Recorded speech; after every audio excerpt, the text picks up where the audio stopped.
Deuteronomy, the 28th chapter, the chapter that seems to never end. So we're on our fourth week, I think, in this chapter, and my goal is today is to finish it.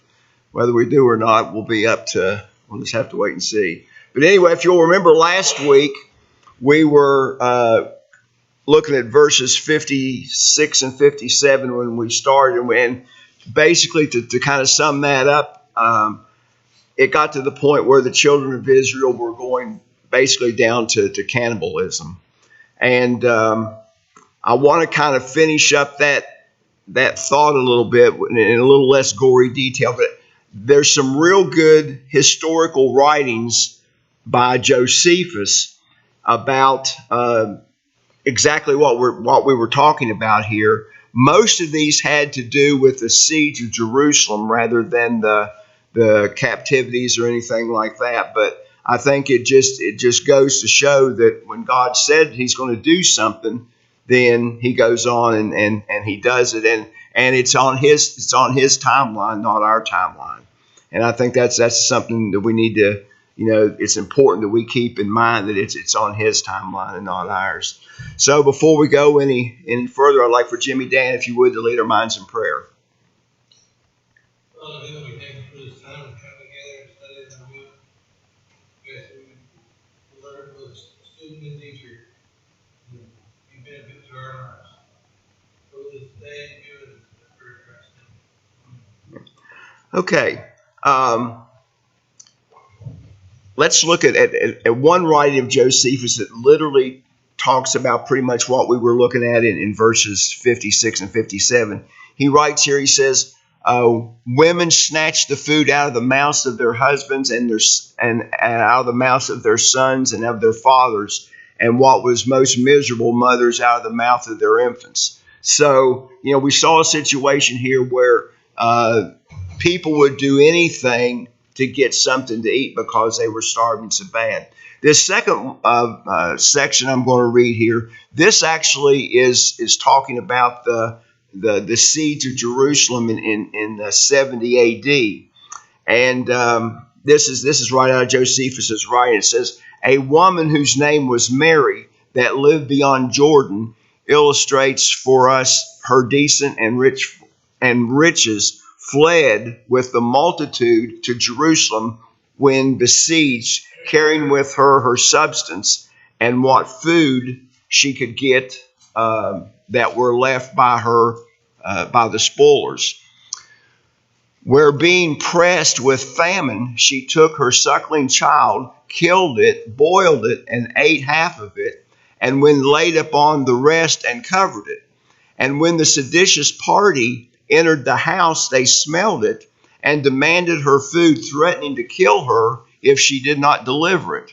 Which, when she brought forth, declaring what she had done, they were struck with horror. To whom she said, this is my son, and this is my own deed. Eat, for I have eaten. Be not more tender or softer than a woman, and more sympathizing or more pitiful than a mother. That's pretty bad. And that's, when you get to that particular, to get to that particular point where you're killing your kids and eating them. So it's, this is what, God said was going to happen. And we can see here that in the siege of Jerusalem in 70 A.D. that it did actually happen. So we'll leave all those good thoughts behind us, and we'll move on and look at the last view here that Moses is giving in verses 58 through 68.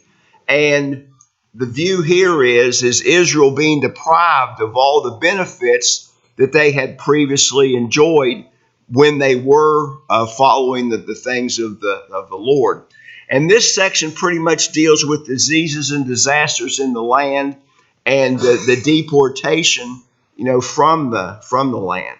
So, both parts of the picture pretty much reverses all of the blessings that God had given the children of Israel. And it shows the horrible calamities that would end in even more disasters. And we see the full measure of the divine curse that's going to be poured out on Israel because of their because of their disobedience and the hardening of their hearts, and they're turning away from God. And you have to kind of put yourself sometimes in Moses's mind. He's gone through all of this and worked so hard to get the children of Israel where they are, and then he has to write this down and warn them, and knowing good and well that this is going to come true. I mean, it would have to be a little bit torturous for Moses to put all this stuff in writing, and he probably worried more about it than anybody else did, and it's a pretty terrible thing. So let's look at verses 58 through 61.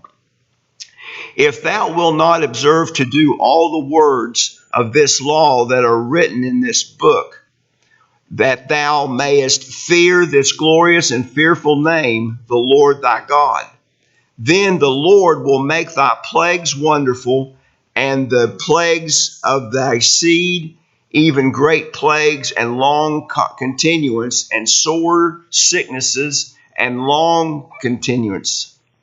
And he will bring upon thee all the diseases of Egypt which thou wast afraid of, and they shall cleave unto thee. And every sickness and every plague which is not written in this book of the law, them will the Lord bring upon thee until thou be destroyed. So Moses is talking about here about the plagues that were written in the book.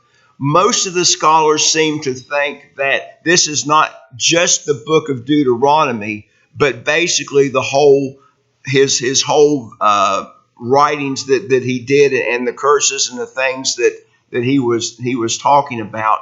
And the children of Israel at this point should know that when God said that he was going to do something, he did it, and he's looking back at things in the past and looking to the present, and also looking to the future. But he's writing all these things down and putting it not necessarily in a book like we would think of a book, but more, of course, this was probably written on a scroll rather than a book. So he's putting down quite a bit of grievances that the Lord is going to have against the children, and he's pretty much summing up all the things he's talked about here before, and he's telling them it's going to be so bad that the stuff that I wrote down is going to be bad enough.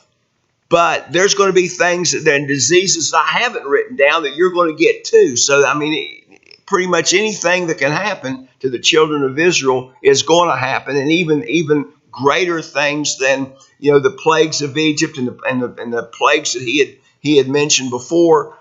All of those are going to happen, and then there's going to be even more happen in a place of that. And we see here he talks about it, it being a wonderful thing. Well, he's trying to get into the minds of the children of Israel that God takes pleasure in helping his children when they do what they're supposed to do, but he also takes pleasure in punishing them when they don't do what they do. And that's probably a concept at this particular time, just before the children of Israel go into the promised land. They go into the promised land, they get all this stuff without pretty much any work at all. And they're thinking, things are going really good. But then, he's trying to impress upon them that if they don't continue in that, all the goodness and the blessing and the gracious things that God is pouring out on them, on the other side, if they don't obey, God is going to take just as much pleasure and going to do it in the same intensity as he did when he was blessing them. But Israel did not want to turn their back on God, because he delivered them out of Egypt. He was putting them in the promised land. Then, as long as they continued in what he was doing, everything is going to be fine. If not, all these curses are going to come along. You'll say something. 58, probably in most of your Bibles, the words "the Lord your God" are capitalized. And the reason for that is that in the original writing, sometimes kind of rare for Moses, he uses God's name. God's name is quite Sacred. sacred among Jews. It is today. I have a Jewish friend. He will not write G-O-D. He writes G space D. They don't use the term because it's considered too sacred. So by bringing God's actual name in here, he is emphasizing the importance of what he is saying and the fact that they need to remain faithful, because if they don't, if you think what happened to Egypt was bad, as you mentioned, that was just a warm-up for what could happen or would happen to them. Right. And also it's the Lord is emphasized in print or in boldface in 59 and in 61 also. So kind of along the same thoughts. Comments about those verses. All right. It kind of mirrors the last part of Revelation, where he says, if you add to the words of this book or take away from it, these plagues right will be added unto you. Right.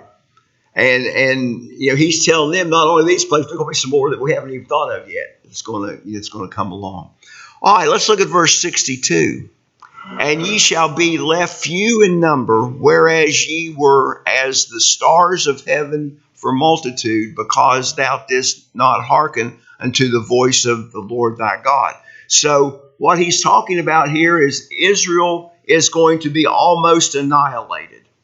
And we've talked about this before. Israel wasn't the biggest nation that was out there at the time. There was a lot of nations that had a whole lot more people.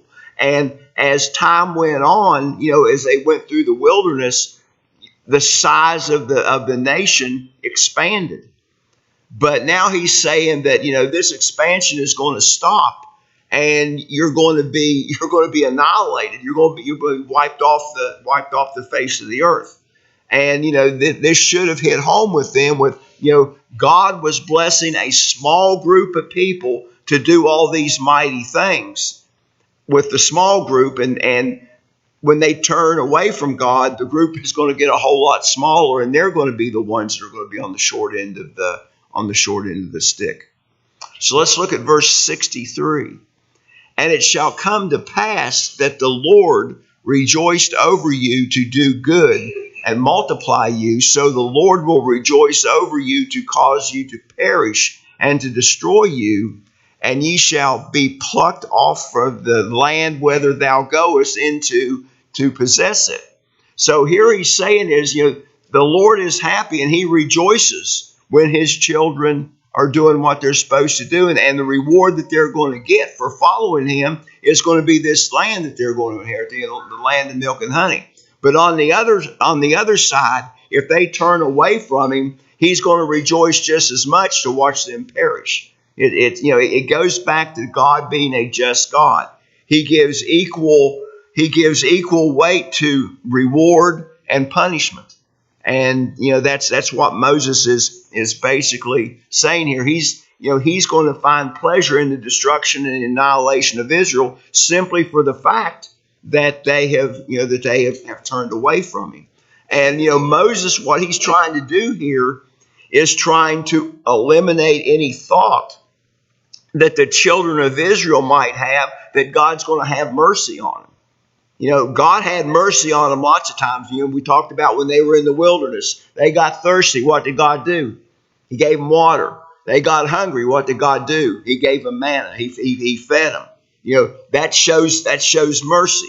So they're thinking, well, if things go bad, God's just going to be merciful on us when we mess up. Well, Moses is putting that thought out of their mind here in verse 63, that God is going to take just as much pleasure in destroying them as he did building them up. Guess what? He kept his word, because most of the Bible scholars will tell you that there was a significant drop in population in both Judah and Israel when they were captured and when they were conquered. Right. There were so many dead, and there was so much displacement of the people. Well, there was indeed quite a population drop. Matter of fact, if you read, you studied Ezra and Nehemiah, and when they came back to Jerusalem, remember, we weren't talking hundreds of thousands, we were talking about just a few thousands. Right. came back. Well, when they went into captivity, it was basically a death march. It was okay. That's basically what it was, and they weren't going to have they weren't going to have time to multiply. Let's put it that way. In a situation like that. So Moses is trying to warn them, and this is something that the Jews had even after Moses died. This information was there, and it was recorded, and the priests and all of them, they had all this information there, and tried to tell the people. Joshua kind of does the same thing, is warns them of this, but you can only say so much. You can't make people do certain things. Jerusalem, the Romans, Mm-hmm. all that. After that, this came true. I mean, they were gone. Right, pretty much. None. Yeah, I mean, this is prophecy right here of what's going to happen. And again, God does things on His own timeline. All right, let's look at verse 64. And the Lord shall scatter thee among all people, from the one end of the earth even unto the other end of the earth, and there shalt thou serve other gods, which thou hast not known, thou nor thy fathers, even wood and stone. So basically, not only is He going to reduce them in number, but He's going to spread them, all over the world. And we can study in the Bible when He actually did this, and one of the starts of this was the captivity. He moved when they were in captivity. He moved them, to different areas and things along that line. Some of them never came back to Jerusalem. So those who had not succumbed to the plagues and all of the things that God had done as far as medical wise, and that they were going to be torn from the land, and they were going to be spread among the other nations all over the world, because again they did not comply with the things that God did. And He tells them, you're going to be compelled, not necessarily of your own free will, but you're going to be compelled to serve other gods. These are gods that are wooden images, stone images, metal images, things along that line. But these are gods that have no life. They're just a statue or just an object. A whole lot different than serving the true and the living God. And these gods, they have no power. It was demonstrated in Egypt that the gods of Egypt had no power over the true and the living God. Of course, all that generation is dead, but I'm sure that this generation, had heard the stories about the things that went on in Egypt. And, as they conquered these different places, in the ancient world, these false gods were big things. And, when the leaders would get into trouble, they would go to their false gods. Well, their false gods weren't going to help them. Only the true and the living God was going to overcome. So there was nothing that they were going to be able to do. They weren't going to be able to pray or do anything with these graven images and these stone and wooden gods, because they're not going to deliver them from any distress. Only the Jehovah is the one who's going to be able to deliver them. Comments about that verse? All right, let's look at verse 65 and 66. And among these nations thou shalt find no ease, and there shall be no rest for the sole of thy foot, but the Lord shall give thee there a trembling heart, and a failing of eyes, and pining of soul, and thy life shall hang in doubt before thee, and thou shalt fear night and day, and shalt have none assurance of thy life. So they're going to be banished among all these other nations. They're not going to find any type of relief of any kind. There's no place they can go to get away from it. They're going, they're going to be constantly moving around, trying to stay away from it, and they're in fear constantly. They can't wait for the day to come because it's night, and they can't. In the day, they can't wait for the night to come because they're in fear. They're in fear constantly, and they're not going to be able to find any peace whatsoever. They're going to be constantly tormented They're going to be homeless. They're going to have a trembling heart, and it's just going to be a lot of despair that these people have. There's a parallel verse to this in Leviticus 26 and 36. It says, "And upon them that are left alive of you, I will send a faintness into your hearts in the lands of thine enemies, and the sound of a shaken leaf shall chase them, and they shall flee as fleeing from a sword, and they shall fall when none pursueth." So in other words, every little thing that happens, these people are going to be scared. I don't think there's a softer noise than a leaf shaking. There's not a whole lot of noise there, but yet that scares the people also, and it causes them to flee. And their life is pretty much just going to be a constant turmoil, and there's no way to get away from it. And that's a terrible way to live when you're scared all the time, and everything that happens you're scared of. It reminds me of a nervous wild animal in the forest, always looking out to make sure their predator isn't in the neighborhood. Mm-hmm. They're always worried. They're always looking around. And that's exactly what you're describing here. Well, it's like you take an animal and you beat it constantly, and every little sound that animal hears, they're shaking, and that's kind of the same thought there. Okay. Jeremiah wrote in Lamentations 1:3 talking about Judah's captivity. Mm-hmm. He said, "Judah's gone into captivity under affliction and hard servitude. She dwells among the nations. She finds no rest. All her persecutors overtake her in dire straits." So in verse 67 here, Moses expands a little bit more on how bad this is going to be. It says, "In the morning thou shalt say, would God it were even, and at the evening thou would say, would God were morning. For the fear of thine heart which thou shalt fear, and for the sight of thine eyes which thou shalt see." So they're never out of fear.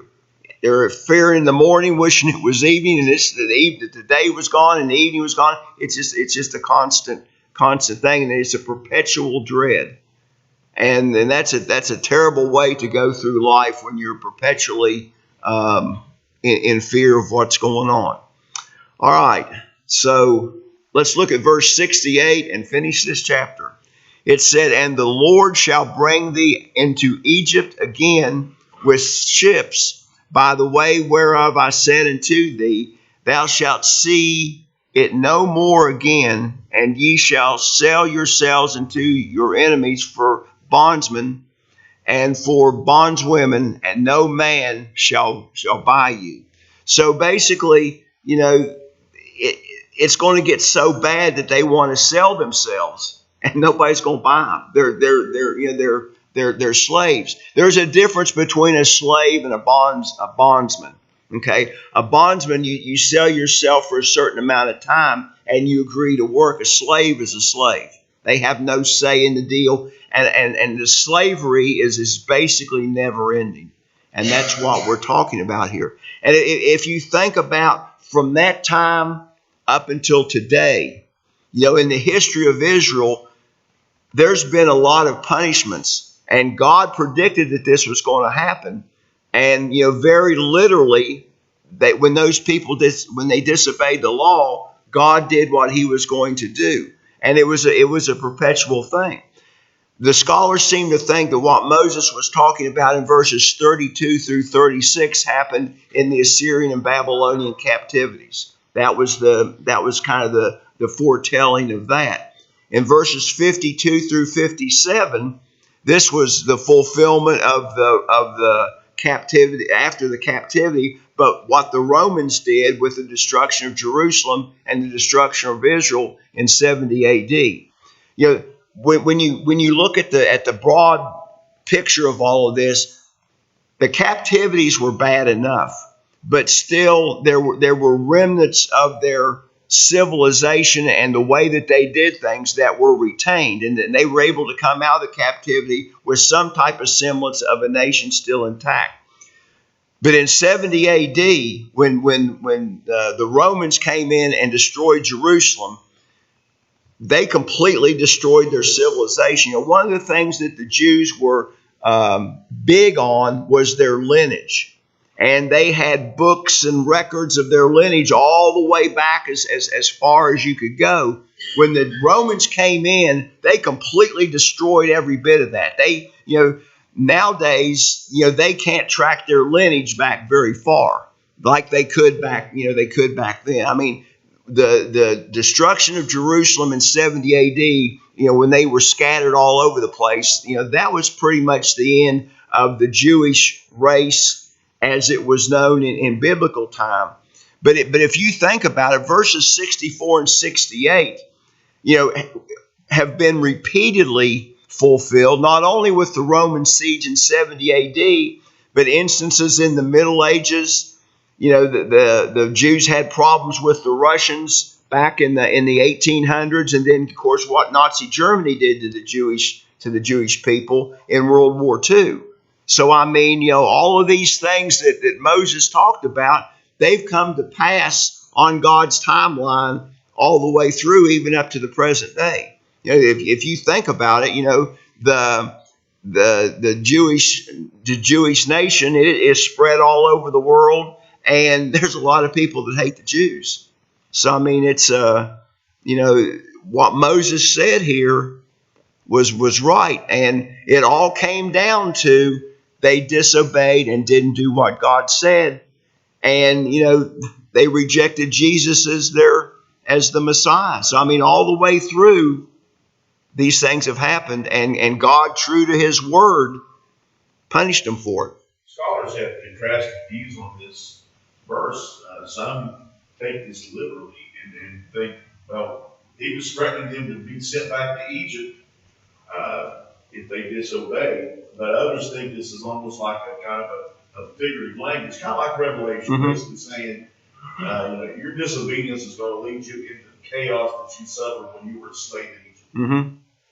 Well, and he would almost have to write it that way because that was their reference point. And then, as history went on, the reference point kind of changed. You talk to the Jews after the captivity; their reference point's the captivity, not as much Egypt. Goalpost moves. Yeah, and that's kind of what we're talking about here, Jeff. They're going back to Egypt. I mean, they just came out of Egypt. Right. So, I mean, okay, if you look at it, they were mumbling and murmuring and all that. Oh, let's just go back to Egypt and all that. Well, they're saying that Moses is saying that they're going to go back to Egypt, captivity, but they're not even going to watch it. Right, and I mean, he's trying as hard as he can to put this in a language, in the words that they're going to understand. And I think he's from our perspective, I mean, we get to see the whole picture. He did a pretty good job describing it, but this is prophecy, and he's doing the best that he can to try to let these people know. Yeah. Right. All right. So let's move. It's like you said, though, the nation of Israel was decimated in AD 70. Right. In Matthew, the writer says that unless God, he hadn't shortened that war, there'd been none of them. Mm-hmm. There was a remnant that escaped to the hills. God had to come in and shorten it up, or there would be none of them. Right. Yeah, because the Romans, they didn't care. They didn't care. All right, let's go to chapter 29. Most scholars seem to think that verse 1 in chapter 29 should have been in chapter 28, because in the Hebrew Bible, this particular verse is the last verse in the 28th chapter. So, there are, the words here of the covenant, basically the children of Israel. This was a summation in verse 1 of what was going to happen. He said to make with the sons of Israel in the land of Moab beside the covenant which he made with them in Horeb. So this particular chapter is the first verse here should have gone with the previous chapter. So what we see in the rest of this particular chapter here in chapter 29, this is the renewed covenant to which Moses now calls on his hearers to commit themselves. And he contrasts this with the original covenant that was made up on Mount Sinai. So there's some modifications here that God has revealed to Moses. The same theme, but kind of some updating. So it seems clear that the major break occurs between the verse 1 and verse 2, with verse 1 being the close of the latter thought, and verse 2 starting a new thought. So this particular section, starting at verse 2, is another major address that Moses is making to the children of Israel, urging them to be obedient. And this thought continues from chapter 29, verse 2, all the way to chapter 30, verse 20. So the first thing we're going to look at in this chapter, verses 2 through 29, is basically an appeal for faithfulness on behalf of the children of Israel.